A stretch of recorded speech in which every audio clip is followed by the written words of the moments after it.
Hola, buen día, ¿cómo están, queridas y queridos estudiantes de contabilidad y auditoría? ¿Cómo han pasado? ¿Todo bien? Bueno, hemos llegado a la semana número 12 y hoy nos corresponde ver el tema de la interculturalidad de relaciones interculturales. De hecho, con este tema concluimos la unidad 3. Pasamos a la unidad 4. Recuerden ustedes que son 16 semanas y dentro de ellas, obviamente, hay que realizar una evaluación del segundo parcial, que en el caso de nuestra asignatura de Realidad Nacional y Diversidad Cultural lo tenemos que desarrollar solamente con la unidad 3 y la unidad 4. Así que bienvenidos a esta unidad. Es un tema que cierra justamente la característica de estudiar el contexto nacional desde la parte de la cultura, desde la parte de la diversidad cultural. Hemos analizado también la interculturalidad de las instituciones de educación superior ecuatorianas. Hoy, en términos generales, concluimos con esta unidad, concluimos con un tema muy importante que aborda la interculturalidad, que aborda las relaciones interculturales y que nos va a permitir el día de mañana que ustedes tengan la posibilidad de graduarse de esta carrera ya tener mucho más claro el escenario en el cual las instituciones, las sociedades, en definitiva, los estados, tienen ciertas cuestiones que analizarlas desde el punto de vista de la cultura, desde el punto de vista de la interculturalidad, desde el punto de vista de las relaciones interculturales, como esa posibilidad cierta para que puedan trasladarse a efectivamente cumplir con esos objetivos como organizaciones, como objetivos de esas instituciones y por supuesto los estados también puedan provocar escenarios en los cuales todos los miembros de la sociedad se trasladen a ejercicios de mejoramiento de la calidad de vida y, por supuesto, tener instituciones que otorguen bienestar a esas sociedades. Entonces, el día de hoy, con el tema 3.4 de esta unidad, perdón, de la unidad 3, sí, por supuesto, vamos a ver en la agenda del día de hoy cómo nosotros vamos a promover la interculturalidad, cómo nosotros, perdón,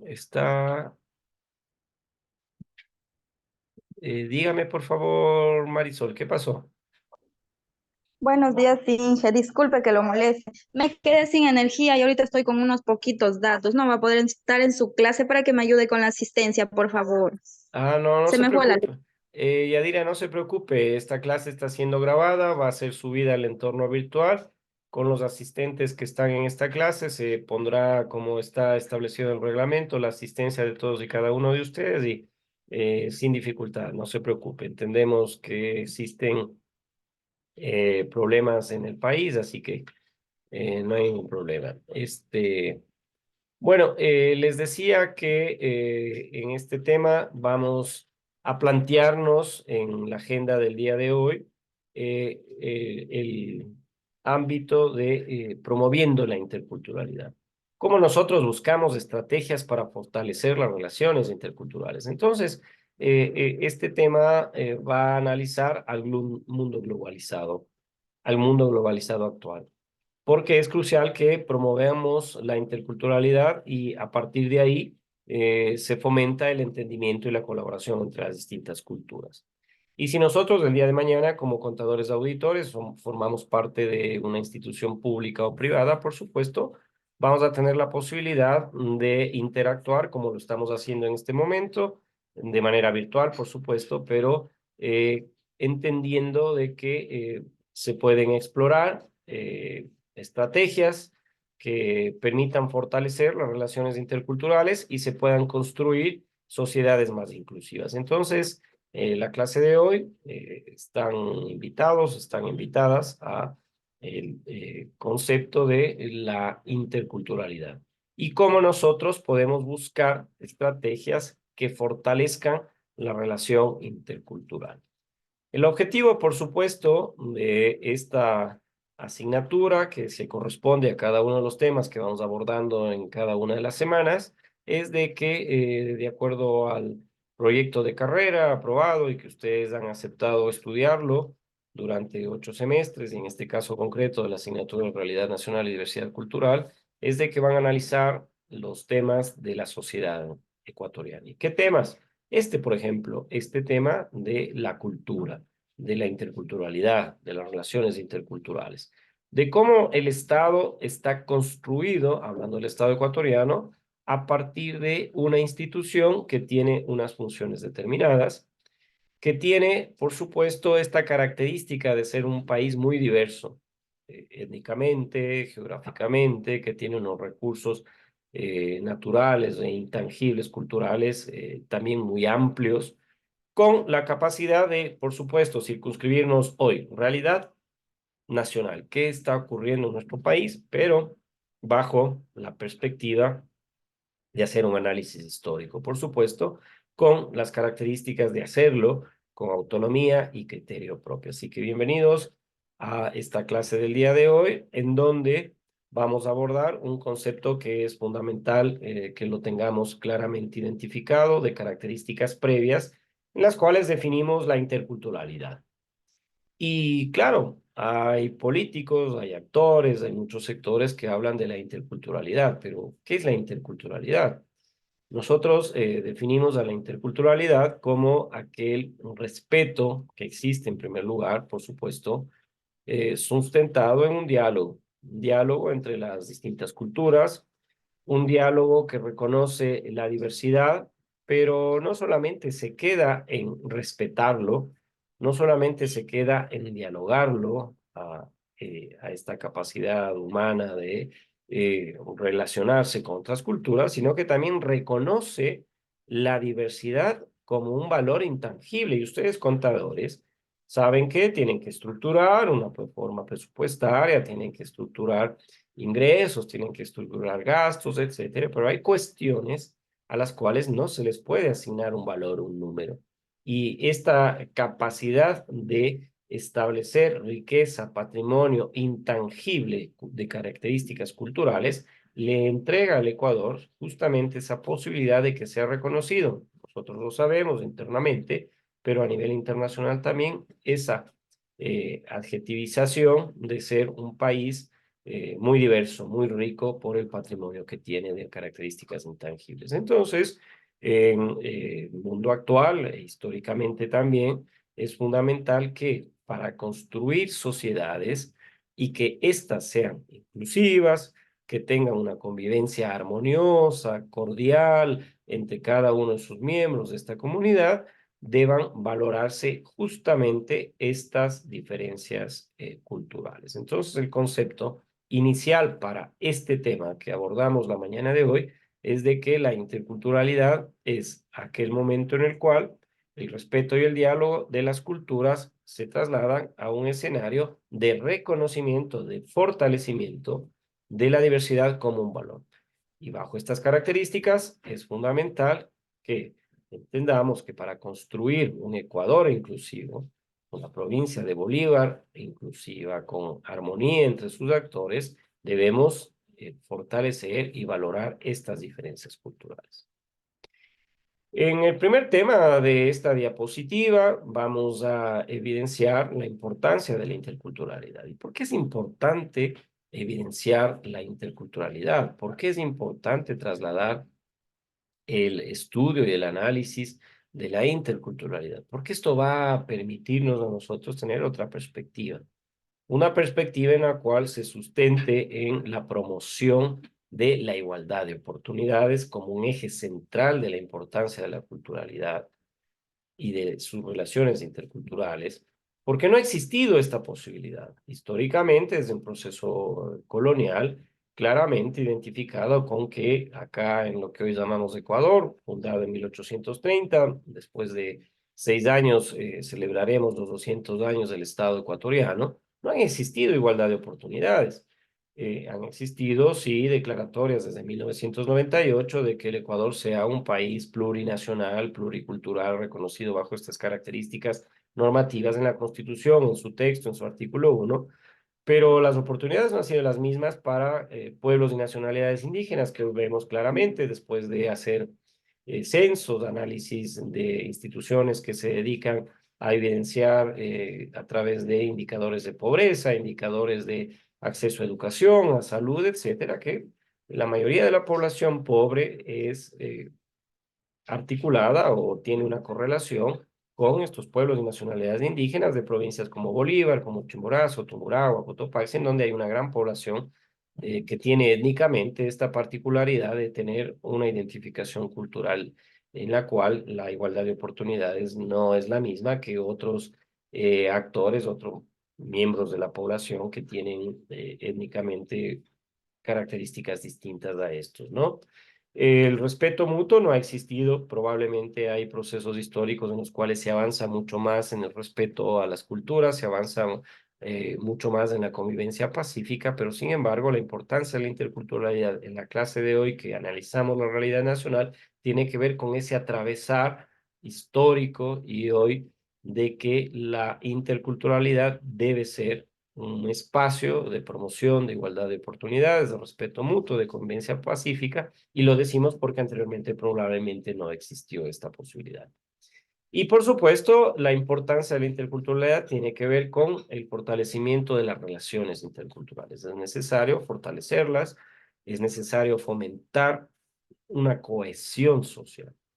Claro, es difícil llegar a acuerdos, es difícil llegar a consensos, hay agendas que pueden ser distintas entre los diversos pueblos y nacionalidades indígenas, pueden existir agendas distintas entre los distintos actores de la sociedad ecuatoriana, pero al menos tenemos que mostrarnos con una cohesión social, es decir, ir buscando probablemente el fin último, que es un bienestar para todos los miembros de la sociedad ecuatoriana, del Estado ecuatoriano, y sobre todo evitar conflictos derivados de la diversidad cultural.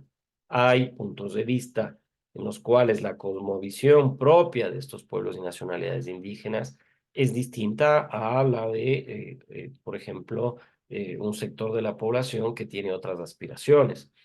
Es derivado también de cuestiones regionales. Nuestro país está atravesado por una cordillera de los Andes y esto va estableciendo tres regiones marcadamente continentales unas de otras. Dejémosle al archipiélago de Galápagos con una circunstancia especial que es, por supuesto, un patrimonio natural de la humanidad, pero veámoslo desde el punto de vista de la diversidad cultural, atravesado la parte geográfica entre una costa que tiene sus propias raíces históricas, que tiene su lengua, sus costumbres, sus manifestaciones que son distintas a las que tenemos acá en la sierra. La Amazonía, procesos históricos de incorporación de estos pueblos ancestrales que han vivido acá en la Amazonía nuestra, que hay una colonización de una migración importante de habitantes de otras regiones, pero sin embargo también tiene sus manifestaciones culturales.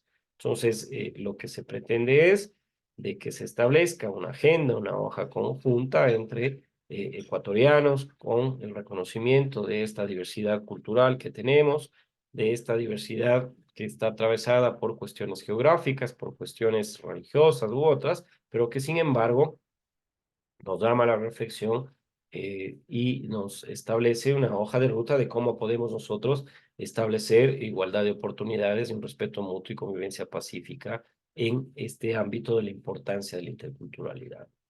Hemos dicho, y ustedes pueden ser testigos, hay un video que ojalá nos quede tiempo para poder ponerlo y que ustedes puedan ver, por ejemplo, un debate, más que debate, digámoslo, un conversatorio, en una universidad española, hay eh, estudiantes como ustedes que tienen procedencias distintas y no solamente proceden de países latinoamericanos distintos, sino que también pertenecen a pueblos y nacionalidades indígenas de ellos, ¿no? Y encuentran barreras interculturales, es decir, cómo hay sociedades, por más desarrolladas que se llamen, en espacios como universitarios, espacios de educación superior u otros, que lamentablemente todavía se encuentran barreras interculturales, ¿no? Y surgen por ausencia de comprensión. Comprender que hay cuestiones culturales y raíces que probablemente van marcando nuestra vida que son distintas a las que pueden tener en España, por ejemplo, que se encuentran nuestros estudiantes con prejuicios, que se encuentran nuestros estudiantes con estereotipos que no pueden ser probablemente solventados. Entonces, estas barreras interculturales pueden surgir por la falta de comprensión, por estos prejuicios, por estos estereotipos, y es necesario, por supuesto, superar estas barreras. Y es necesario superar estas barreras para poder promover integración, para poder promover entendimiento, para poder entender que estas culturas diversas, sin duda, son un escenario que nos lleve hacia la posibilidad de generar un ámbito, como lo analizamos en unas semanas anteriores, la interculturalidad y la diversidad cultural en las instituciones de educación superior, esta posibilidad de que puedan superarse estos ámbitos de barreras de que hay prejuicios, hay estereotipos, como he dicho, y que impiden integración y entendimiento. Vamos a ver cómo al finalizar esta exposición de esta clase, nos queda tiempo y podemos incorporar un video de aproximadamente 20 minutos, de un conversatorio que ustedes escuchen a sus compañeros que están en universidades de otros países y qué es lo que encuentran dentro de estas barreras interculturales en estos países, ¿no?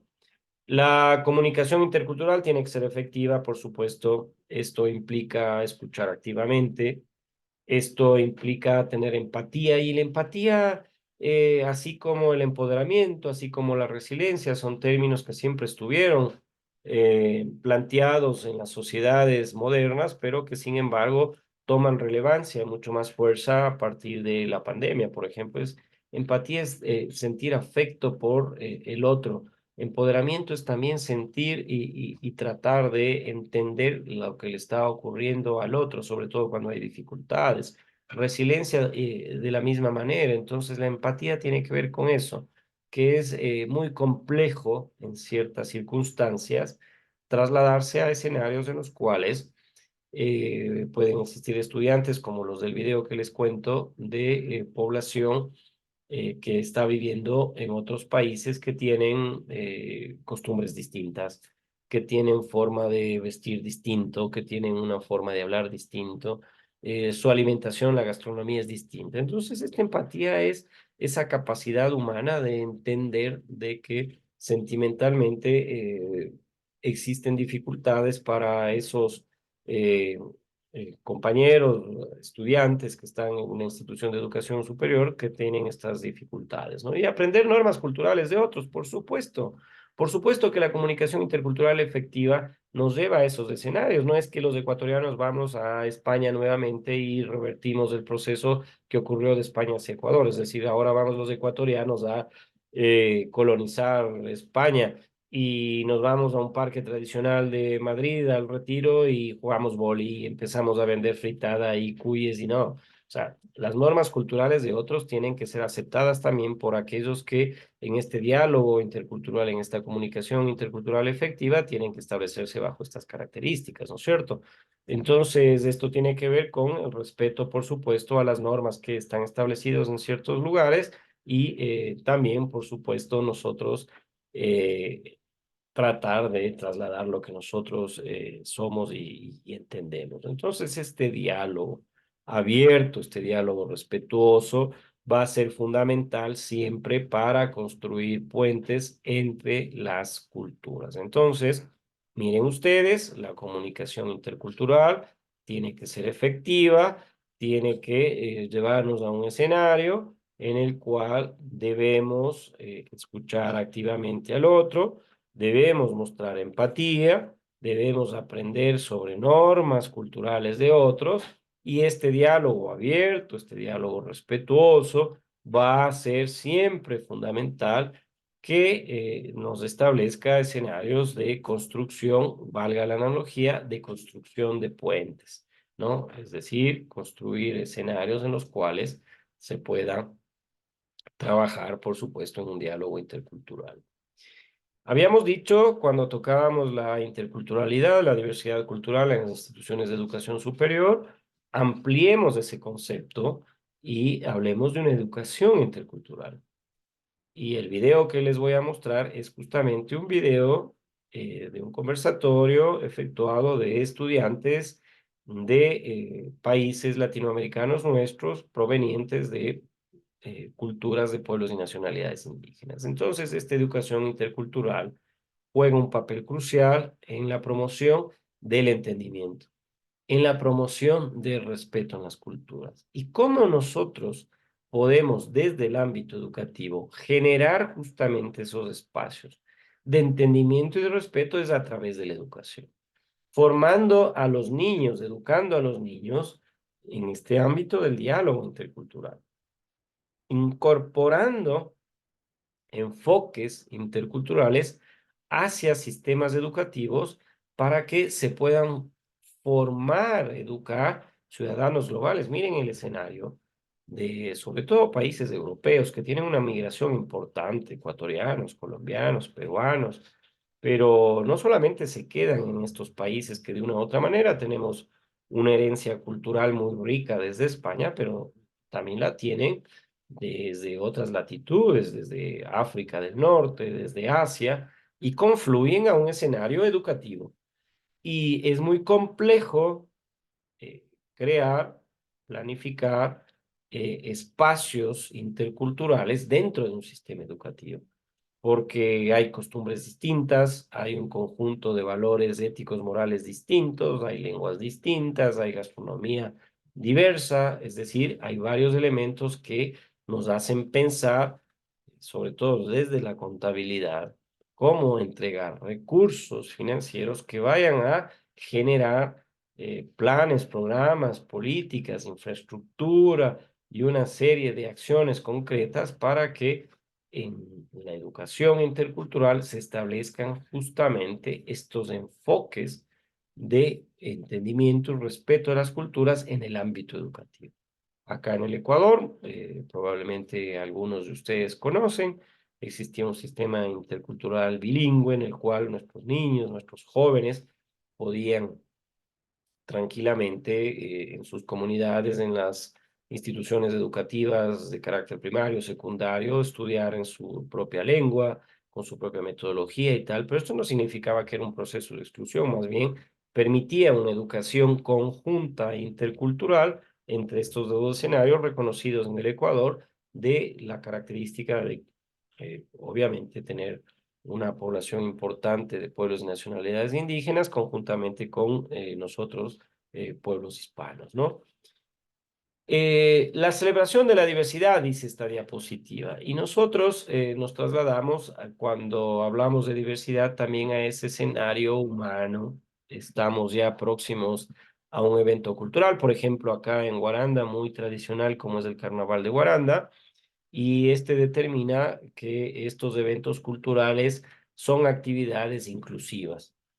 Son actividades en donde lo que planteamos es el fortalecimiento al sentido de pertenencia y vamos a plantearnos la posibilidad de promover un intercambio de experiencias entre personas de distintos orígenes.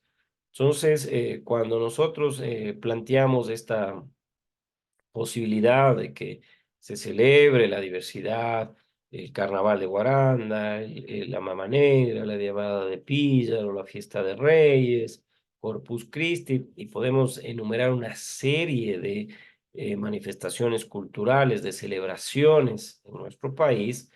Estamos diciendo de que hay actividades inclusivas que lo que hacen es fortalecer el sentido de pertenencia de los ecuatorianos, de los guarandeños, de los latacungueños, que promueven este intercambio de experiencias entre pueblos y nacionalidades indígenas, entre un pueblo mestizo, entre turistas y quienes vienen a celebrar un evento cultural, pero se celebra a partir de la diversidad. Y esa es la riqueza muy importante que hay que manifestarla bajo estas características. La celebración de la diversidad se la realiza, se la efectúa a través de eventos culturales, a través de actividades inclusivas que van a fortalecer la pertenencia, que van a promover el intercambio de experiencias entre personas de distintos orígenes, ¿no? Ustedes son líderes estudiantiles, lo fueron, lo son, lo serán, tienen una responsabilidad ulterior muy importante a partir de el manejo técnico de los recursos financieros, a partir del sostenimiento de instituciones, organizaciones públicas, a partir del sostenimiento de instituciones privadas, que tienen un liderazgo. Y este liderazgo implica que tengan esa capacidad para gestionar la diversidad. Y cuando gestionan la diversidad, lo que se plantea es de que se instrumentalice planes, políticas, programas que fomenten la inclusión. ¿La inclusión de quién? Aquellos que han sido excluidos, el antagonismo de este término, de procesos de desarrollo. Ustedes saben y conocen cómo históricamente el Ecuador, lamentablemente, el Estado, sus autoridades, ha desatendido a gran segmento de la población que tiene connotaciones raíces de pueblos y nacionalidades indígenas, por ejemplo, que han quedado excluidos de estos procesos de desarrollo, ¿no? Que promueven la equidad en distintos entornos, por supuesto, porque es necesario que se traslade esos recursos financieros que ustedes los van a estimar, que ustedes estiman los ingresos, que ustedes estiman los gastos, que equiparan y dejan establecido procesos técnicos de asignación de recursos que vayan a promover la equidad en entornos diversos y ustedes como líderes interculturales como quienes manejan este recurso financiero van a tener la posibilidad de construir en una organización, en una institución pública, en una institución privada, en una comunidad, que se fortalezca la cohesión social. De que a partir de la asignación de esos recursos que ustedes están estudiando, cada una de las asignaturas, y lo van a hacer durante 8 semestres, puedan entender esta capacidad que tienen ustedes de un liderazgo que debe ser enfocado a la interculturalidad y a la búsqueda de recursos que sean trasladados al financiamiento de acciones, planes, políticas y acciones concretas que fortalezcan justamente el liderazgo intercultural que tienen, pero sobre todo fomenten la inclusión, gestionen la diversidad y promuevan la equidad. El proceso de empoderamiento, como decía, el empoderamiento es otro, creo yo, no solo de los conceptos, sino de los procesos históricos que está teniendo el mundo entero, las comunidades y individualmente los seres humanos, de sentir como el otro, de empoderarse, como su término dice, de las dificultades del otro. Y hay dificultades en nuestro país que hacen ver que es necesario que exista una participación activa de todos aquellos actores que generen un reconocimiento hacia el aporte y el fortalecimiento del tejido social, hacia un aporte y fortalecimiento de la integración, hacia la participación activa de estas comunidades que tienen que estar empoderadas como agentes de cambio positivo en entornos interculturales. ¿Y qué comunidad es la más importante? La universitaria, por ejemplo. Nosotros en la Universidad Estatal de Bolívar debemos generar espacios de diálogo, espacios que promuevan la integración, espacios que fortalezcan el tejido social, espacios que generen un cambio positivo y se trasladen a otros escenarios de la sociedad ecuatoriana para que estas comunidades universitarias, comunidades sociales, deportivas, religiosas, otras entiendan y reconozcan que es necesario integrarnos a partir de estas relaciones interculturales, que reconocer que hay diferencias de características establecidas históricamente por procesos de evangelización, de traslado y alineación de lenguas, por supuesto, está bien, pero es necesario que las comunidades se empoderen justamente en esta posibilidad de entender que son agentes de cambio positivo en entornos interculturales. Hay también procesos en los cuales se requiere que ustedes, que nosotros, universitarios, resolvamos conflictos interculturales.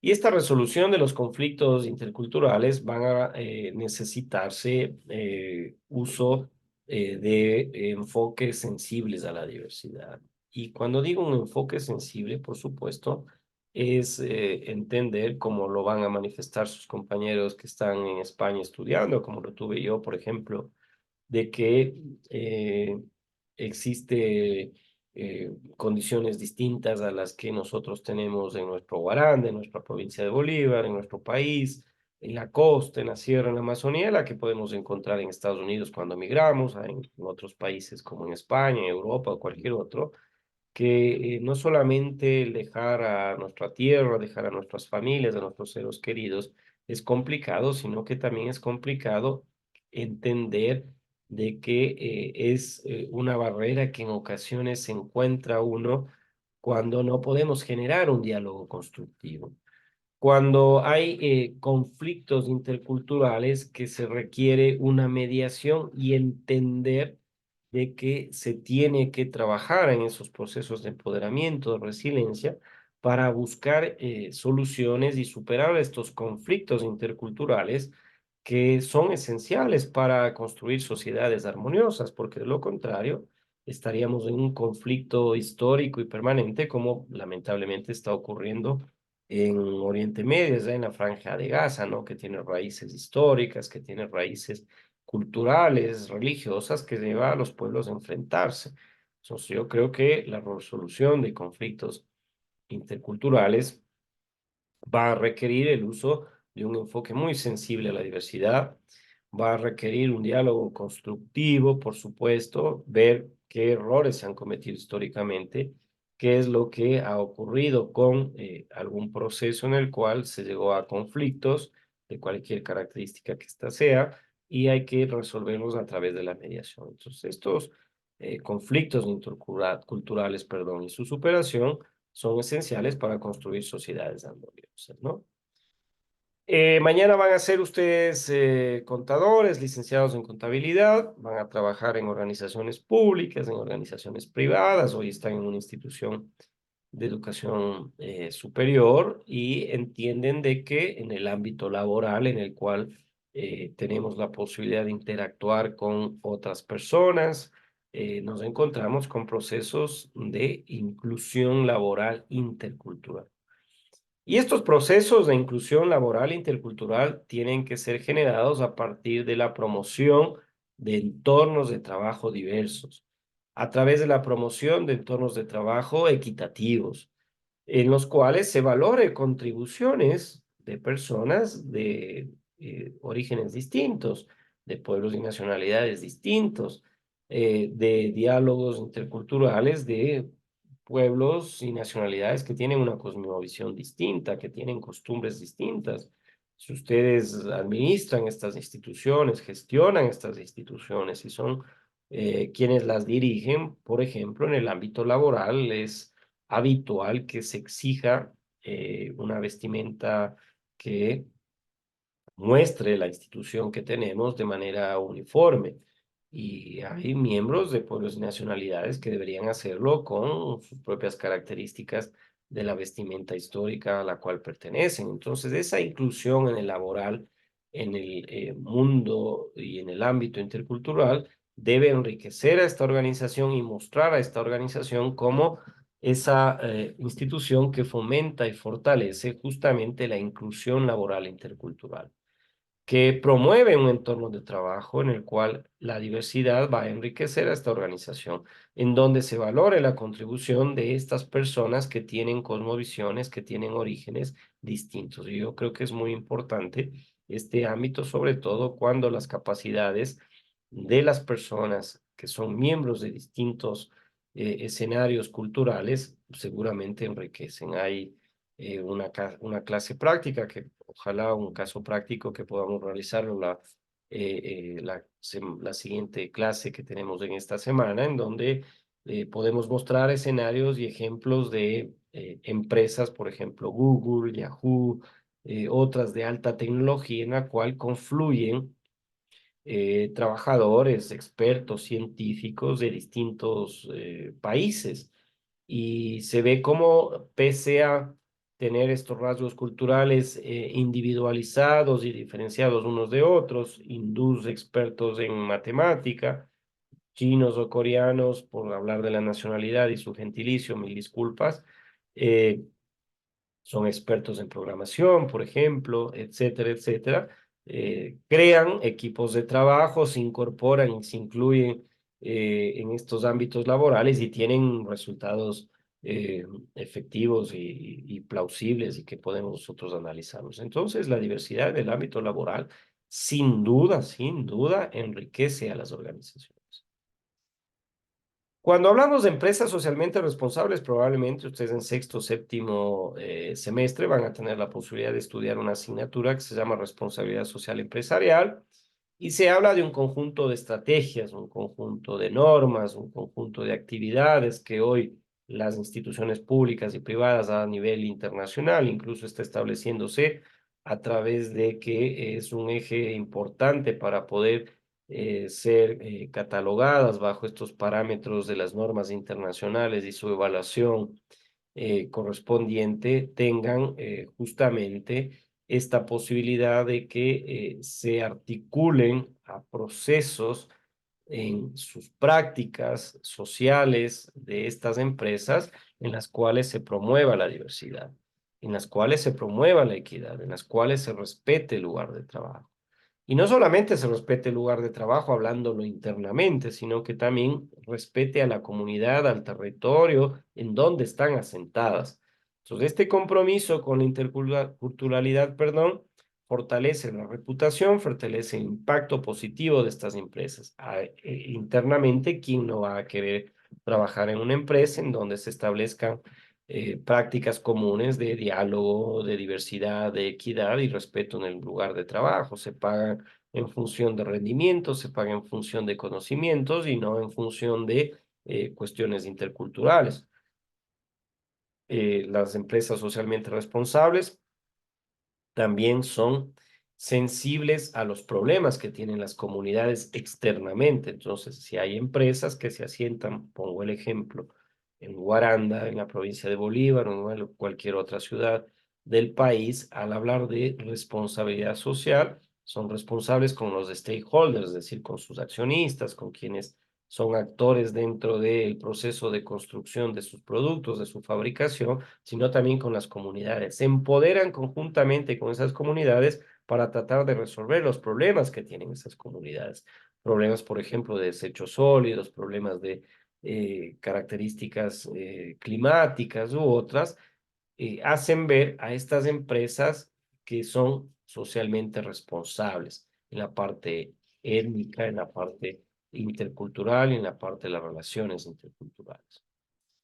Cuando el día de mañana ustedes y yo estudiemos probablemente algún aspecto de la estructuración de un Estado moderno, ustedes mínimamente saben que un Estado, por supuesto, es esta eh, construcción humana de una institución que se encarga de velar por la población que vive en un territorio determinado y que para el efecto tiene organizaciones que se dedican a unas funciones específicas. Por ejemplo, hay un presidente que en un régimen democrático es elegido por votación del pueblo a partir de un sistema electoral que tiene también representantes que son elegidos bajo parámetros electorales, un voto de la población y se traslada a un órgano legislativo para que estudie las necesidades, la problemática de esa población y genere proyectos de ley que vayan a dar los lineamientos a las instituciones y a la población en función del bienestar. Y hay también, por supuesto, un régimen judicial que se encarga de sancionar aquello que está fuera de las normas establecidas en ese territorio y para esa población. Y estos tres actores, conjuntamente con las sociedades, van estableciendo políticas públicas, es decir, leyes, acciones, estrategias interculturales que se enfoquen en la promoción de la inclusión, que se enfoquen al tratamiento de la igualdad de oportunidades para todos los ciudadanos que no sean dependientes de su origen cultural. De hecho, acá en nuestro país, dada la circunstancia de que hay una población muy importante perteneciente a pueblos y nacionalidades étnicamente indígenas, por ejemplo, hay una secretaría dedicada a nivel ministerial a este efecto. Lamentablemente, el diseño de estas políticas, las acciones concretas, claro, están orientadas a que se establezcan obras de infraestructura, proyectos de agua potable, provisión de aquellas necesidades que tiene la población indígena, cuando también se tendría que trabajar, creo yo, en el diseño de políticas interculturales que contribuyan a que el Ecuador y esta sociedad sea más justa, sea más cohesionada, no diferenciar a un pueblo, una nacionalidad frente a otro, sino que incorpore ámbitos en los cuales se pueda trabajar de manera mucho más cohesionada, ¿no? Cuando hablamos de la cooperación internacional, justamente creo yo que es necesario, en materia de interculturalidad, fortalecer los lazos entre países. Y no solamente se trata de fortalecerlos a partir de la suscripción de convenios internacionales para generar mejoras, por ejemplo, para los importadores y nuestros exportadores, mejoramiento de calidad económica de nuestras relaciones comerciales con estos países, sino que la interculturalidad es un proceso histórico que hay que promoverlo, que hay que fortalecerlo. Es necesario generar espacios de intercambio de conocimientos, intercambio de experiencias que nos permita abordar desafíos comunes, ¿no? Entonces, el ejemplo del video que está próximo a, si me permiten y tenemos tiempo, si no de lo contrario, pondré en el entorno virtual el link para que ustedes lo puedan ver, el escenario que les hablo de cómo, a pesar de que hay una colaboración internacional, que permite, por ejemplo, que estudiantes universitarios de América vayan a estudiar en España, en Estados Unidos, becados, etcétera. También es necesario que en estos países y en esta cooperación internacional se establezcan lineamientos para que no podamos tener dificultades en estos escenarios, ¿no? Entonces, el mundo interconectado, como el que estamos teniendo hoy ustedes conmigo, que a pesar de la distancia, estamos asistiendo a una clase de manera virtual, las evaluaciones se les dará de manera presencial, etcétera, pero en el ámbito internacional sí es necesario la construcción en este mundo interconectado, trasladarnos a un escenario de mayor armonía. Y decían los compañeros, por ejemplo, en España, en Europa, en definitiva, tienen escenarios de cooperación internacional bajo estas características. Entonces, ustedes empiezan su carrera de contabilidad y auditoría en una universidad española, cursan 1 o 2 semestres en su propio país, en su propia universidad, y el tercer y cuarto semestre, el segundo año, dicen, quiero continuar esta carrera en una universidad francesa. Y el tercer y cuarto año quiero terminarla en una universidad alemana. Hay un sistema de educación superior, Erasmus Mundus, una cooperación internacional en Europa muy importante que permite hacerlo, que permite tener estas relaciones internacionales en materia de interculturalidad. ¿Se fortalecen los datos? Sí, los lazos sí, porque promueve el intercambio de conocimientos. Los estudiantes están movilizándose entre un país y otro, están movilizándose entre una universidad y otra, y se abordan experiencias y desafíos comunes. Claro, no solamente se aprende la lengua francesa, alemana, italiana, en donde ustedes estén estudiando dentro de ese espacio de movilización y cooperación internacional universitario europeo, sino que también esto da a entender de que están interconectados en un sistema de educación superior europeo y permite trabajar articuladamente. Allá los currículums de todas las carreras están horizontalizados, perdón, son en la misma estructura, tienen el mismo sílabo, tienen los mismos contenidos, entonces no tienen ninguna dificultad los estudiantes universitarios y los profesores también en movilizarse entre una universidad y otra para atender, por supuesto, estos requerimientos de enseñanza, aprendizaje de educación superior. Cuando nosotros hablamos de interculturalidad, cuando hablamos de relaciones interculturales, estamos hablando de sociedades, de colectividades, de comunidades. Y este empoderamiento de la sociedad civil a través de una participación activa, a partir de estas iniciativas interculturales, nos va a generar espacios de fortalecimiento de la cohesión social. Va a permitirnos promover el entendimiento entre comunidades distintas, entre comunidades diversas. Este empoderamiento de la sociedad civil generan organizaciones dentro de la sociedad que son actores clave en la promoción de la interculturalidad. Entonces nosotros creemos que el empoderamiento de la sociedad civil a través de esta participación activa, de esta participación intercultural, nos lleva a escenarios de empoderamiento, de sentir que hay un gran segmento de la población, un poco, mucho, en el cual ha habido procesos, ha existido procesos de exclusión, de discriminación, nos permite promover un entendimiento entre comunidades distintas, nos permite fortalecernos y cohesionarnos socialmente. Entonces, yo creo que la sociedad civil, todos, las comunidades, las ciudades, las provincias, tenemos que embarcarnos en un escenario de empoderamiento, de generar actores, de ser actores de una promoción de la interculturalidad.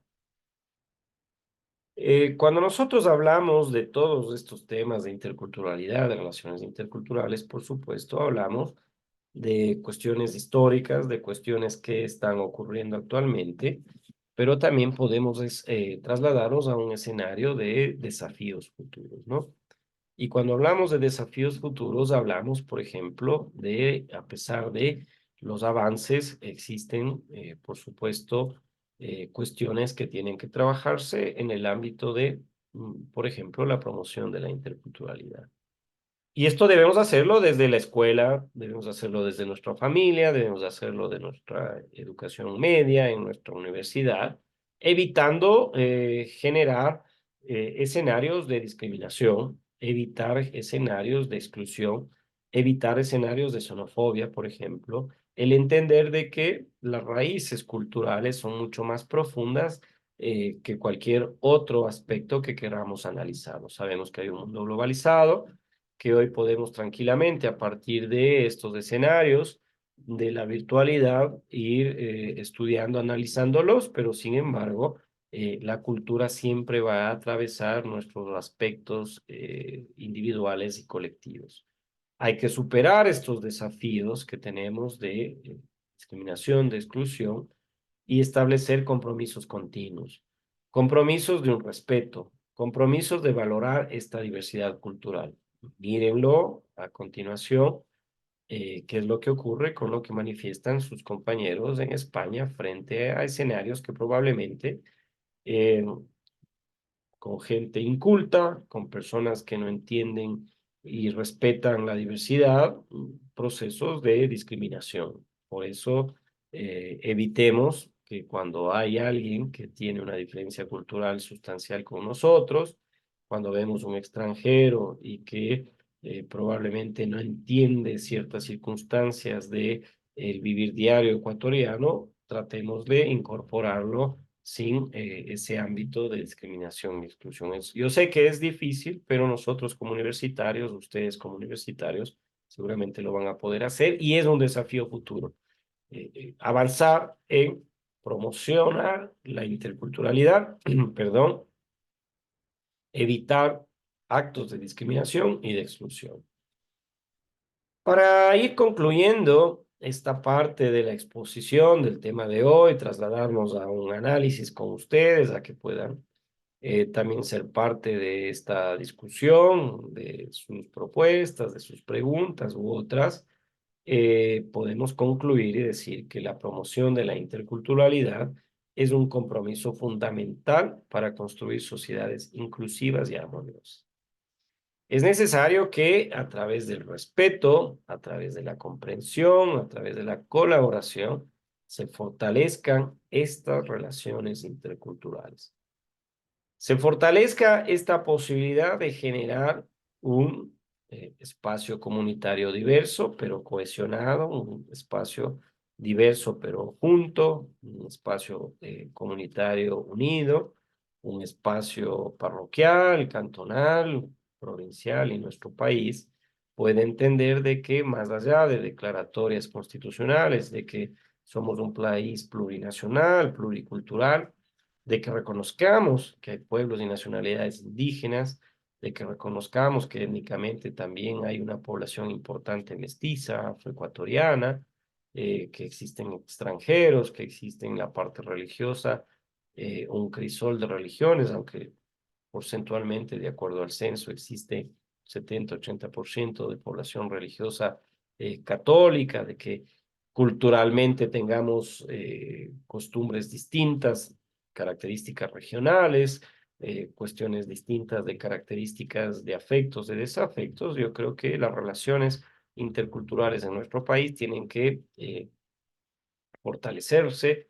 Es una conclusión de la clase de hoy, que debemos construir sociedades inclusivas, unidas, armoniosas, que el respeto, la comprensión, la colaboración deban ser estos pilares fundamentales de estos escenarios en los cuales se fortalezca una relación intercultural, se construya justamente un Ecuador diverso, un Ecuador a partir de esa diversidad unido, de que podamos tener justamente esa capacidad de construir escenarios futuros con estas relaciones interculturales. Pasamos a la parte que más les gusta a ustedes, de las preguntas, de que se pueda profundizar algún tema en el cual alguna diapositiva, alguna cuestión que se ha planteado en la mañana de hoy eh, quiera ser ampliada, por supuesto, por parte de ustedes, o existe alguna pregunta a quien habla. Como siempre, las recomendaciones, el contacto siempre está disponible el correo electrónico.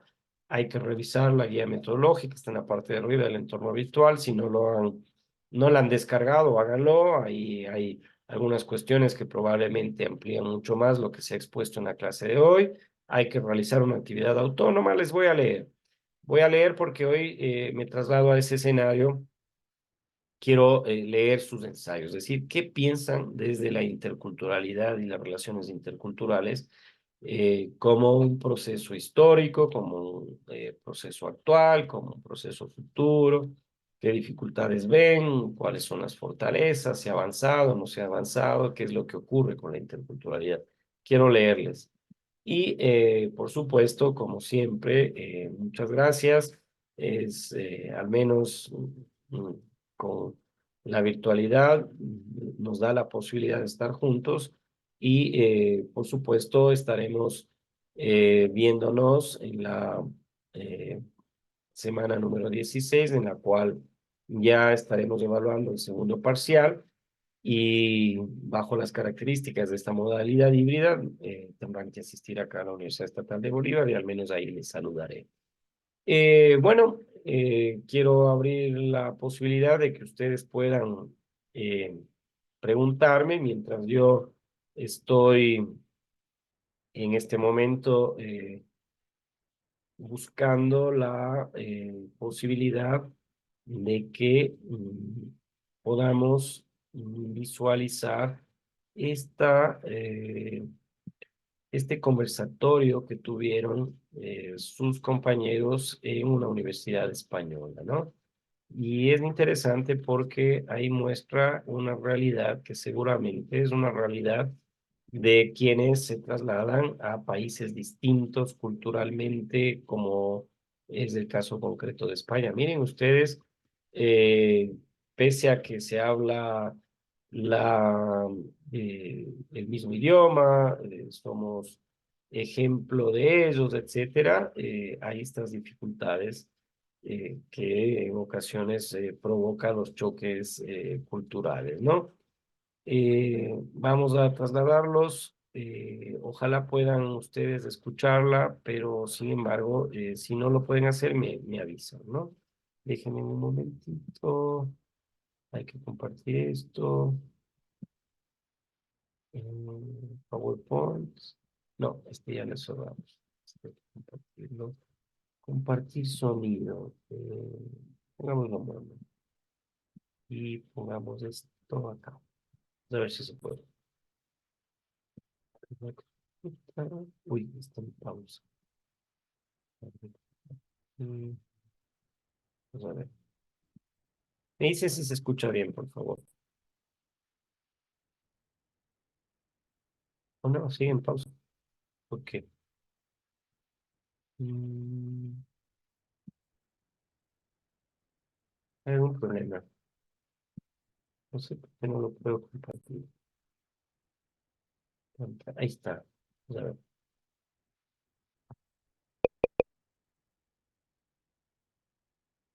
Los nadies.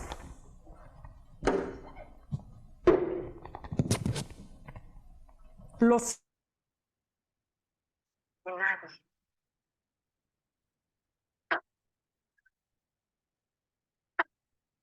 Si es que les amplío la pantalla, no está dejándome visualizarlo. Los ningunos. Los ninguneados. Corriendo la liebre, muriendo la vida. Jodidos. Re jodidos. Que no son, aunque sean. Que no hablan. ¿Alguna vez te ha pasado que un amigo hace un programa de superación personal? Tú Que no hablan idiomas, sino dialectos. Que no profesan religiones, sino supersticiones. Que no hacen arte, sino artesanía. Que no practican culturas, sino folclore. Que no son seres humanos, sino recursos humanos. Bien, ustedes saben que de todo el continente, México es el país que alberga la mayor cantidad de indígenas. Sí, esos nadies, de los que nos habla Eduardo Galeano magistralmente en su poema precisamente Los Nadies. Esos nadies que siempre están silenciados, callados, negados, invisibilizados, pero que indiscutiblemente de ellos hemos recibido numerosas aportaciones a los campos de las ciencias, las artes, las tecnologías. Hoy, justamente, en esta mañana pretendo compartirles algunas reflexiones en torno a estos nadies y su vínculo con la educación escolarizada, más aún con la educación intercultural. México es un país multiétnico. El registro que tenemos de más de 15 millones de indios, más de 95 lenguas y más de 364 variantes dialectales dan cuenta de ello. Y aprovecho que están presentes porque ya es tiempo de dejar de nombrar a las lenguas indígenas como dialectos de manera peyorativa. No son dialectos, señores. Desde la lingüística, el dialecto es una variante regional de una lengua atendiendo a una zona geográfica. El mismo español es un dialecto frente a otros dialectos de otras partes. Y lamentablemente seguimos viendo que instituciones formadas para la educación o que nos regulan en este país, así como los grandes museos, siguen llamando dialectos vergonzosamente, erróneamente, a estas lenguas. Un tema que hoy nos atraviesa a todos siempre ha estado presente, pero se ha agudizado últimamente. Indiscutiblemente es el tema de la migración, sobre todo del campo a las ciudades. Esto transforma los paisajes no solamente urbanísticos. Ustedes lo ven cada vez más en los cruceros, cada vez más en principales vías. Tenemos gente indígena pidiendo, solicitando alguna limosna. Esto nos lleva a algo indiscutiblemente que tendríamos que verlo con otra mirada. Eso se llama diversidad lingüística, étnica y cultural, pero que lamentablemente no la hemos podido encauzar. Siempre es un problema en vez de trabajarla como riqueza. También tenemos que estar conscientes de algo. la confluencia de múltiples culturas en un mismo espacio no se vive de manera armónica, no se vive de manera pasiva, pacífica. Siempre está desatando prácticas de exclusión y de discriminación.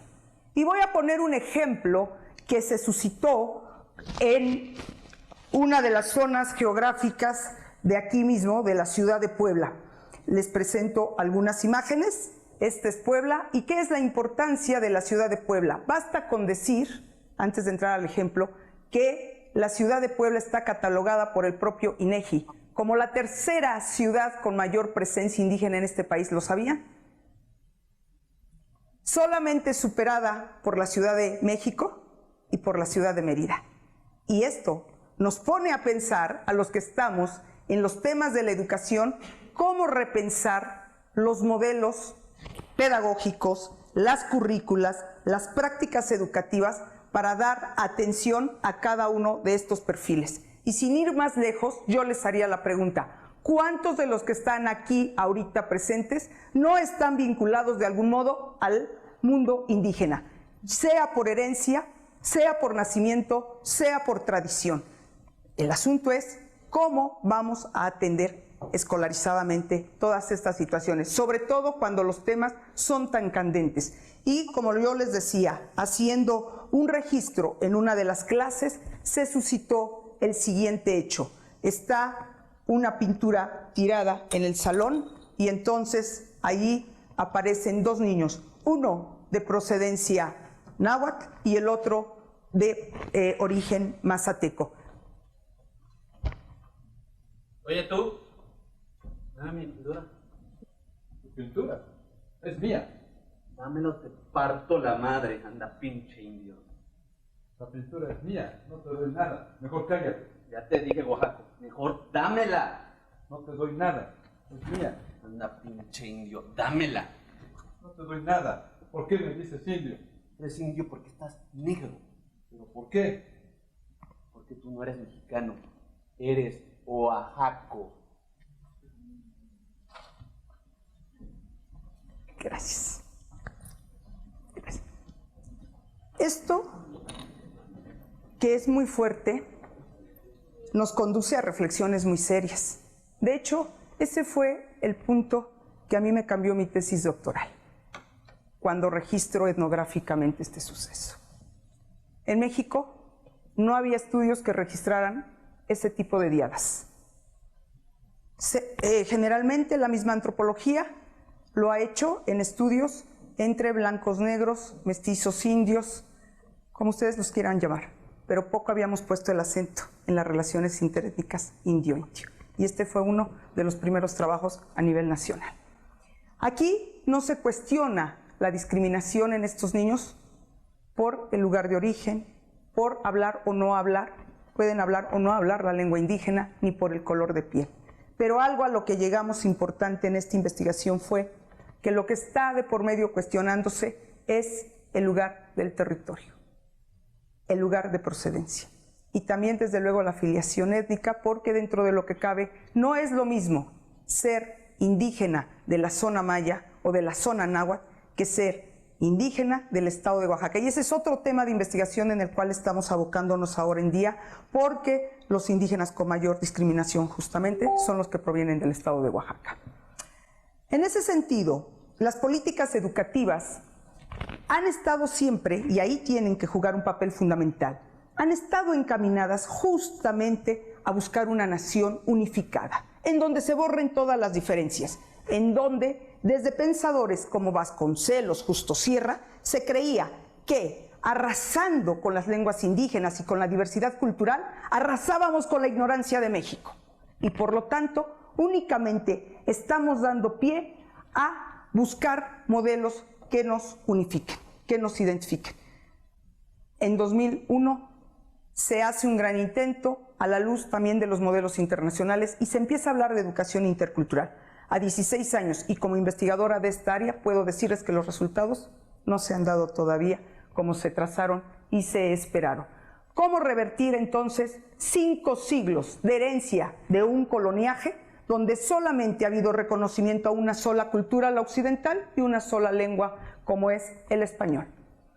En ese sentido, afortunadamente, contamos con investigaciones en México, y aquí traigo algunos de los textos que se han producido por esos nadies, por esos niños que son tratados como ignorantes, por esos niños que nos han enseñado en la sociedad que no son capaces de producir, de utilizar energía, tecnología, de producir sus propios materiales como lo están viendo. Afortunadamente, nosotros pertenecemos a un equipo de investigación que por muchos años estuvo dirigido por la doctora Rosana Podestá. Y aquí hago un paréntesis. Jóvenes, en nuestra formación escolarizada siempre vamos a tener, para bien o para mal, profesores que nos van a marcar. A mí nunca me gustó la escuela. Y cuando hablaban hace rato los compañeros de expositores anteriores, yo decía, yo cuando quería ser grande quería ser todo menos profesionista. Iba a ser luchadora, pero no metida en la academia. La escuela nunca me gustó.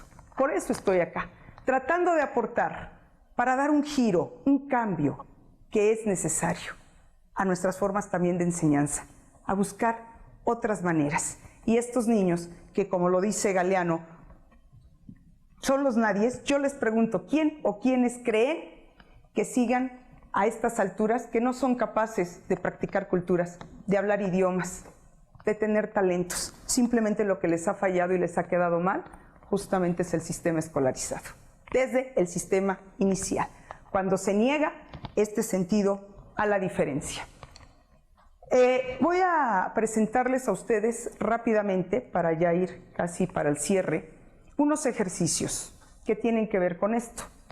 En una clase de formación ciudadana y ética, les estaban dando el tema de que en México no existe discriminación, son quinto grado, está en la escuela de aquí de la ciudad de Puebla, y cuando yo les pregunté si era certero lo que estaban viendo en los textos, decían que sí, que en México todos somos iguales, todos somos mexicanos, todos somos indios, dando crédito a que se ha internalizado un discurso nacionalista. Al día siguiente les cambié el ejercicio y les pedí que lo graficara a través de un dibujo. Y entonces las frases que evocan son estas que tienen en la pantalla. Me veían como una india que no valía nada y nuevamente vuelve a aparecer la recurrente de Oaxaca. Es decir, para los migrantes y sus familias, esta integración en la sociedad que los recibe nunca es completa, por lo cual siempre lo estamos viendo como un ciudadano diferente, de segunda, de quinta, y siempre están combinados a que regresen a sus lugares de origen.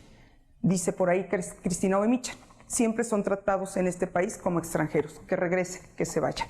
Y esto lo vemos con este ejercicio que apliqué también, esto es en sexto grado, que me narraran, que nos dijeran en dónde habían sido más discriminados, si en la casa, si en la colonia o la central de abastos. Estos niños están vinculados al mundo de la central de abastos, la escuela está pegada donde se ubica, en la zona geográfica, cercanamente, y justamente estos niños, los días de trabajo y de asueto, laboran allí. Y entonces uno de los niños me dice, la central, maestra, la central, allí sí que nos dicen de todos, oaxaquitos, apestosos, indios, puercos, que mejor nos larguemos a nuestros pueblos. Y si nuestros papás no se apuran a lo que les manda su patrón, les gritan bien feo, les dicen pendejos. Así es como vivimos en México. Por ello, en las reflexiones que tenemos que hacer es, en caso de que estos niños logren llegar, y lo están haciendo, a las instituciones de educación superior, ¿cómo construyen emocional e identitariamente todos sus procesos? ¿Cómo viven ellos sus procesos ciudadanos, viendo que sus saberes siempre son negados, invisibilizados, que siempre han sido maltratados, silenciados? Es tiempo de ir pensando otro tipo de instituciones. El cambio no va a venir por políticas ni va a venir por paradigmas. Tiene que venir desde nosotros, como diría María Bertelli, desde abajo y desde adentro. Cambiar nuestras actitudes, cambiar nuestros pensamientos y empezar a impulsar currículas que vayan articulando esos saberes ancestrales. La UAP puede ser pionera en ello. ¿Dónde están todos esos conocimientos milenarios que traen nuestros alumnos? En el conocimiento de las plantas, en el conocimiento del universo, en el conocimiento de sus artes, de sus literaturas, y que cuando ingresan a las universidades son totalmente desaprovechados. Por más tecnología que tengamos en las aulas, desde el nivel inicial hasta el nivel superior, si no formamos a nuestros profesores y a los profesionales con un sentido que realmente responda en el reconocimiento al otro, en los saberes y el respeto al otro, poco podemos cambiar y despojarnos de esos modelos del medievo, de esos modelos añejos que ya no operan. Yo hace tiempo he superado el modelo de enseñanza-aprendizaje, un modelo autoritario vertical donde se cree que el único que sabe es el profesor y los únicos obligados a aprender son los estudiantes. Yo me siento muy honrada y muy agradecida, y lo digo sin temor a equivocarme. En mis últimos años, mis mejores conocimientos y los mayores los recibo de mis estudiantes, no de mis colegas. He roto con ello y ahora trabajamos en intersaberes y en interaprendizajes. Aprovechemos, trabajemos desde otra forma si verdaderamente queremos dar otro rumbo a lo que estamos haciendo en nuestras prácticas educativas. Y para cerrar, les dejo una reflexión producto de todas mis investigaciones a lo largo de cerca ya de 25 años. La educación intercultural debería tener como objetivo fundamental educar, no únicamente en las aulas, sino educar en una sociedad con miras a formar ciudadanías interculturales. Muchas gracias.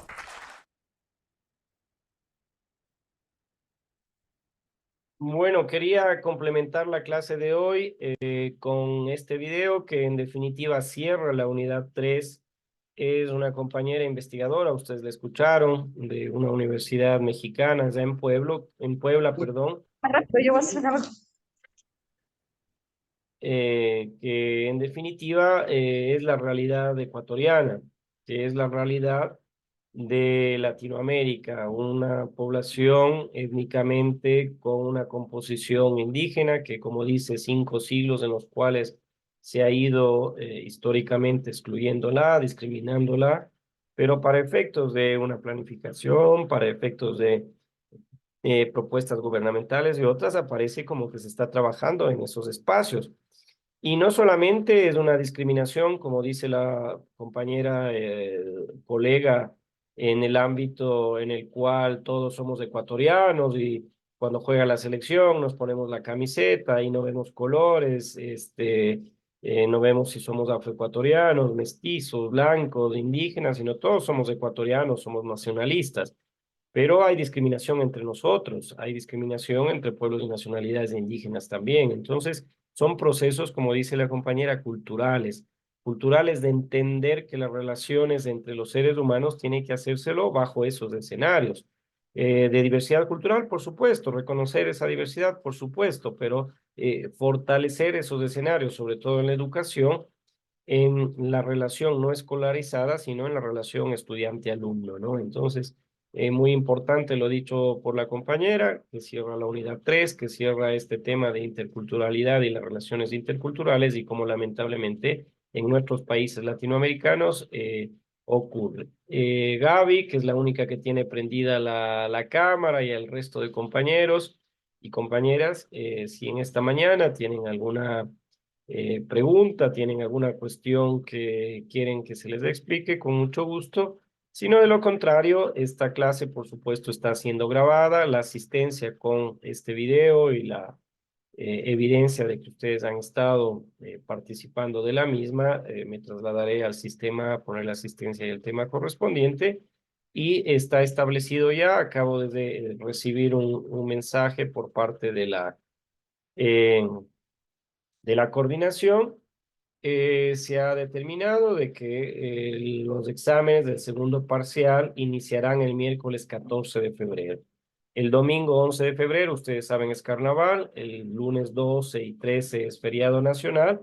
Entonces, el miércoles de ceniza, 14 de febrero, el Día del Amor y la Amistad, inician los exámenes hasta el martes 20. Entonces, tendrán exámenes ustedes miércoles, jueves y viernes, que son miércoles 14, jueves 15, viernes 16, lunes 19 y martes 20. Entonces, estas son las fechas ya determinadas por parte de la coordinación académica para la evaluación del segundo parcial y que ustedes puedan tener presente de que ya estaremos próximos a finalizar este segundo parcial. Mayeli, está abierta la posibilidad de que usted pueda participar. Con mucho gusto. Buenos días. Ingeniero, buenos días. ¿Cómo está? Estos exámenes, o sea, serán solo las fechas porque nosotros nos darán los días exactos, ¿verdad? Por el hecho de que somos de otros lugares. Claro, Mayeli, acuérdense ustedes que tenían que trasladarse acá a la ciudad de Guaranda y se cambió el horario. En definitiva, ustedes tuvieron que venir, si es que ponemos en el escenario del primer parcial de lunes a viernes, ustedes vinieron jueves y viernes a rendir esta evaluación, recordarán, ¿no es cierto? Entonces, todavía no tengo yo la planificación de las evaluaciones de la modalidad híbrida, pero ustedes, Mayeli, ya tienen las fechas en las cuales se van a rendir estas evaluaciones. Hoy es la semana 12, concluyen la semana 16 y ya los horarios y los días en los cuales se van a realizar estos exámenes, ya les cuento a ustedes, miércoles 14, jueves 15, viernes 16 y saltamos al lunes 19 y martes 20. Concluye el primer parcial e inmediatamente jueves y viernes son los exámenes de recuperación, que son 21 y 22. Claro, Sí. ingeniero, otra pregunta. Nos dijeron supuestamente, entonces no va a haber iban a extender, nos dijeron las fechas por el hecho de que tuvimos vacaciones. Claro, sí se extendieron, querida Mayeli. Recuerde usted que se iba a concluir este semestre los primeros días del mes de febrero. Concretamente, yo tenía la planificación de que febrero los exámenes iban a ser el día 30, 31, 1, 2, no, perdón, iban a ser el lunes 5, 6, 7, 8 y 9 de febrero. Lo postergaron una semana, producto de que justamente hubo un receso académico no previsto, no planificado entre Navidad y fin de año. Entonces, sí están extendidos. No se lo hace desde el día 12 porque el día 12 y 13 de febrero es feriado nacional por el carnaval y retomamos el miércoles 14, que es miércoles de ceniza, es el Día del Amor y la Amistad, es el inicio de exámenes, como ustedes quieran. Empezamos el 14 de febrero, 15, 16, 19 y 20 son evaluaciones del segundo parcial. Les cuento esto para que tengan ya claras las fechas y vayan ustedes ya preveyendo qué fechas tendrían o no que venir acá a Guaranda a rendir las evaluaciones. ¿Alguna otra pregunta, Mayeli? Gaby, que es la única, felicitaciones, tiene un punto más en asistencia por haber prendido su cámara. No, nada, Inge, Hola, muchas gracias. Gaby. Bueno, un fuerte abrazo. Cualquier cosa me escriben, me consultan. Dígame, Gaby, por Disculpe favor. que le interrumpa, dijo que nos iba a explicar sobre cómo tenía que ser la presentación de las tareas para no tener bajas calificaciones. ¿Recuerda? A ver, Nos depende el dijo tipo hace de la viernes. tarea, querida Gaby, ¿no es cierto? A ver. Se les pone la tarea que tienen que realizar, si es la actividad autónoma referente a un diario de doble quinta entrada, si es referente a un organizador gráfico que puede ser un cuadro sinóptico. Ahora yo les planteo leerles, quiero en este tema que es mucho más profundo un ensayo. ¿Un ensayo qué es? Es una opinión personal acerca de un tema específico. Y en el cuadrito que ustedes encuentran en la actividad autónoma y en donde yo les pongo cuál es el objetivo de la actividad, cuál es el tema de la actividad, se hacen recomendaciones en función de la rúbrica, Gaby. ¿Qué dice la rúbrica? La rúbrica le dice cómo el docente, para no ser subjetivo, Gaby es mi súper amiga, entonces va a tener siempre 10, y Mayeli, como es hincha de Barcelona y no me cae bien, va a tener menos calificación. No, la rúbrica nos establece, nos determina, nos obliga a los profesores a que estimemos una calificación que esté articulada a qué es lo que queremos de ese trabajo que nosotros les estamos enviando a ustedes. Entonces, en el caso del ensayo, por ejemplo, hay ciertos parámetros que nosotros tomamos en consideración para ir estableciendo esa calificación. Por ejemplo, en un ensayo, ¿qué es lo que queremos? Que lo que ustedes escriban se circunscriba de manera de que ustedes sean claros en la exposición del tema que ustedes están escribiendo. En este caso, es un ensayo escrito. ¿Y qué es lo que queremos? Que se estructure de acuerdo a el formato de un ensayo, que tenga una introducción, que tenga un desarrollo, que tenga una conclusión. Que tenga características de forma, Gaby. ¿Cuál es la forma? Que esté de acuerdo a las normas APA versión 7 que nos pide la universidad, que si yo utilizo en un ensayo, por ejemplo, un texto de un autor que yo he utilizado como una cita bibliográfica, cumpla esa cita bibliográfica la referencia de quién he tomado esa cita bibliográfica.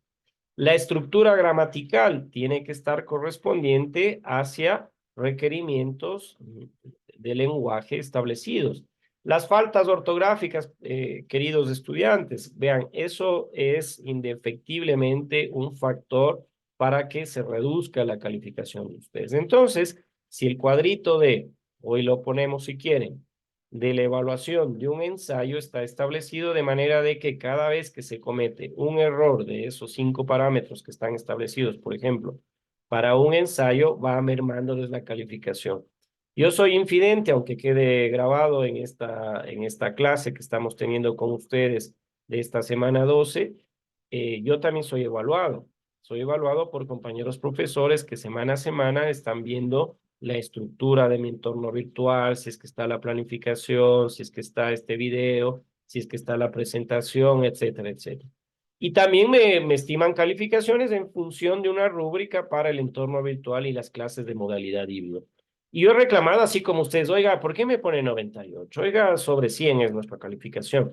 Oiga, ¿por qué tengo 92? Oiga, ¿por qué tengo 94? Y ocurre que en ocasiones son cuestiones de forma y acepto la evaluación, porque nadie hace de manera subjetiva una evaluación, pero sí hay cuestiones que a veces las obviamos y las damos por sentadas porque son de características técnicas. María estaba alzando su mano, cuando quiere hablar lo hace con mucho gusto, y también se ha activado, y ustedes pueden también ahora revisar, he pedido que el informe también se traslade a ustedes. Cuando suben un ensayo, cuando suben una tarea, está revisando el Turnitin, es una herramienta que antes teníamos el Urkund, ahora se llama Turnitin. Todos los trabajos que ustedes suben al entorno virtual pasan por Turnitin. Y a nosotros nos llegaba la coincidencia de porcentaje con otros trabajos previamente hechos que están en la base de datos de Turnitin. Esto no quiere decir que es un plagio. Puede ser que ustedes un texto importante para el ensayo les parece importante tomarlo de un documento, de un libro que han leído de interculturalidad y lo ponen. Pero cítenlo. Y así no nos refleja a nosotros un porcentaje de no es plagio, sino coincidencia. Y esto también merma e influye, por supuesto, en la calificación. Así que bajo estas características, me han dicho los evaluadores de la modalidad híbrida que tengo corazón de madre, que les estoy poniendo calificaciones que no están menos de 7, cuando ellos visualizan en función de la rúbrica y el trabajo que han entregado, que debe tener una calificación menor, digo, no, lo que pasa es que ellos de una u otra manera. Estamos en un proceso de primer semestre de enseñanza-aprendizaje, están aprendiendo a utilizar organizadores gráficos, están utilizando diarios de doble quinta entrada, están utilizando ensayos, están aprendiendo a escribir ensayos, etcétera, porque es un problema de la educación ecuatoriana. Es un problema que nos han enseñado, como decía la compañera profesora, un proceso escolarizado, memorístico, que queremos que los conceptos sean tal cual el profesor nos dice, con punto y coma, etcétera. Y cuando nos trasladan a un escenario de que pongamos o escribamos nosotros un tema de la interculturalidad, de las relaciones interculturales de un ensayo, lamentablemente tenemos dificultades de forma y de fondo. María, quería decir algo, por favor. Dicen, es que iba a preguntarle si en el entorno O sea, en la plataforma va a estar la guía del ensayo o nosotros lo hacemos nomás. No, no, miren, no sé, ustedes probablemente solamente ven qué es lo que tienen que hacer con esa estructura establecida para las actividades. A continuación de ella está la rúbrica de cada una de las actividades. Y si pueden, descárguensela. Ahí dice, por ejemplo, el ensayo que tienen que escribir, el tema de la interculturalidad, y a continuación dice la rúbrica del ensayo. ¿Qué es un ensayo? ¿Cómo se escribe un ensayo? ¿Y cómo se califica el ensayo? Esa es la rúbrica que nosotros obligatoriamente tenemos que incorporarle a la actividad.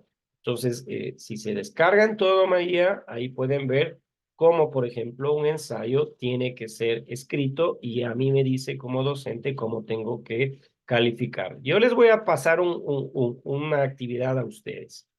Vamos a generar en este ensayo, con la rúbrica establecida, un cruce de trabajos.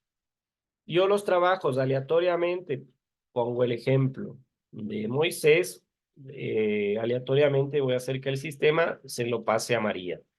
Voy a poner aleatoriamente, pongo el ejemplo de que Shirley sea el trabajo evaluado por Gaby. Y van a darse cuenta que en realidad, si yo aplico la rúbrica en muchos trabajos, la evaluación que está siendo consignada por quien les habla debería ser mucho menor. No hablo en términos generales, pero si hay ejemplos, debería ser menor. Así que hagamos ese escenario para que ustedes se pongan también con un proceso de empoderamiento de que no es fácil evaluar cuando estamos en estos ámbitos de una rigidez, de un modelo híbrido, las clases son virtuales, las actividades son virtuales y luego nos trasladamos a una evaluación final de los parciales de manera presencial. Es complejo y soy sincero con ustedes. Y claro, habrá compañeras, habrá compañeros que se sienten afectados por esa evaluación, pero sin embargo estoy siendo lo más leal y sincero con ustedes de que es complejo cuando también al profesor y a todo el sistema de la modalidad híbrida en cada una de las asignaturas también se los está evaluando. No es una justificación, pero puede ocurrir que yo me equivoque, ahí sí escríbame, dígame, oiga, profesor, Juan Manuel, como usted quiera, eh, María, vea, Juan Manuel me está calificando mal, yo pienso que está un ensayo espectacular, que está el Universo, el Comercio pidiéndome que lo quiere publicar porque estoy hablando de la interculturalidad y está bien estructurado en su fondo y forma, entonces yo puedo volverlo a revisar y con mucho gusto rectificar. Puede ocurrir eso, soy ser humano también. ¿Alguna otra cuestión para cerrar la grabación que tengo que subirla al entorno virtual? Y por supuesto, con la expectativa de verles la próxima clase. ¿Alguna otra cuestión, María, Gaby, no sé, alguien que quiera Ingeniero, participar? gracias. No, un fuerte abrazo, muchas gracias por estar presentes en esta clase y nos estaremos viendo en la siguiente. Tengan siempre, como están en modalidad híbrida ustedes, la precaución de que cuando sale planificación semanal, le dan un clic en todas las asignaturas que tienen en este primer semestre, el profesor les dice, en función del horario, cuándo tienen un encuentro síncrono y cuándo tienen un encuentro asíncrono. Cuando es encuentro síncrono, es la obligatoriedad de que ustedes se conecten. Esta clase está siendo grabada y, por supuesto, tienen que asistir de manera virtual. Cuando dice encuentro asíncrono, significa que el profesor va a grabar previamente la clase, va a trasladarles alguna actividad, van a tener que realizar algo, pero no necesariamente tienen que conectarse a esta herramienta de Zoom para tener una clase de estas características. Tengan esta precaución de aquí en adelante. Bueno, ustedes ya están expertos en esto, pero siempre es bueno recordarles. Un buen día, un fuerte abrazo, que estén muy bien y nos vemos la siguiente clase. Muchas gracias. Buen día.